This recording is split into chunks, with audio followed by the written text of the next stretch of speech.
হিলি সীমান্ত থেকে দুদিন ধরে পণ্য যাওয়া বন্ধ ছিল। কেন? না, পোর্টালের সমস্যা।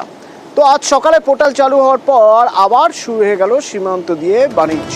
আমার সঙ্গে অনুপ রয়েছেন। অনুপ, এই যে দুদিন, এই দুদিনে কত টাকার ট্যাক্স ক্ষতি হলো, কতটা পণ্য আটকে রইল, এর পরবর্তী ফল কি হতে পারে?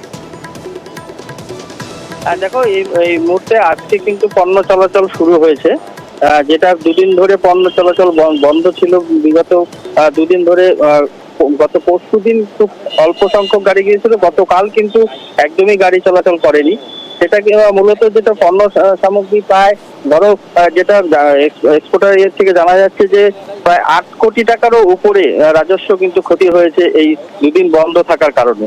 সে কারণে গতকাল রাত থেকে যে মূল সমস্যাটা ছিল, স্লট বুকিং যেটা বন্ধ হয়েছিল, সেই কারণেই কিন্তু যে গাড়ি পেঁয়াজ এবং আলুর যে গাড়ি সেইগুলো কিন্তু যাওয়া পুরোপুরি বন্ধ হয়ে গেছিল। গতকাল রাত থেকে সেই স্লট চালু হয় এবং স্লট বুকিংও শুরু হয়েছে। সে কারণে আজ সকাল থেকে কিন্তু গাড়ি যাওয়া ফের রপ্তানি শুরু হয়ে গেছে। সে কারণেই যে রাজস্ব ক্ষতির যে আশঙ্কাটা করা হচ্ছিল, বা যে গাড়ির মালিকরা যারা যে আলু এবং পেঁয়াজ যা লরিতে আটকে ছিল, তাদের যে পতনের যে একটা ভয় ছিল, সেই জায়গাটা কিন্তু অনেকটাই আজকে শিথিল হয়েছে।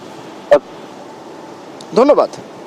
24 তারিখ 11টা থেকে হঠাৎ করে স্লটের সমস্যা দেখা যায়। আলু এবং পেঁয়াজ স্লটে নিচ্ছিল, সে কারণে এক্সপোর্ট একরকম বন্ধই ছিল। মাত্র 5 গাড়ি এক্সপোর্ট হয়েছে। পোর্টালের সমস্যাটা গতকাল রাত্রে 11টা 10-এ দেখি সেই পোর্টালটা সমস্যাটা মিটে গেছে। এক্সপোর্ট নর্মালি চালু হয়ে গেছে অলরেডি।